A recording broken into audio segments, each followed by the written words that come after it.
Au bout du suspense, Anthony Gutic offre la victoire aux siens. Le Rouennais, 6e tireur de son équipe, remporte la séance de tir au but au terme d'un match totalement fou, plus âpre, plus disputé que jamais. Grenoble s'incline 4-3. On a perdu, mais de l'autre côté, on ne s'est pas fait battre. Okay? Parce que la façon qu'on a joué ici, je pense qu'il n'y a pas beaucoup d'équipes qui sont venues faire le match comme ça ici. Hein. Un score serré et presque inespéré tant l'entame de match fut catastrophique, comme si les Isérois étaient arrivés en retard. 1-0 pour Rouen.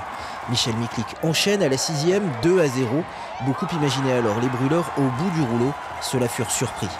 On est passé un peu par toutes les émotions, un très bon même début de notre part. Et puis après, au milieu du premier tiers, les pénalités ont commencé à tomber. Et tout le deuxième aussi, ça a été à sens unique. Car en deuxième période commence la folle remontée. Mieux valait être bien accroché. Kyle Hardy réduit l'écart, 2-1. Tinel lui répond 1 minute plus tard, 3-1.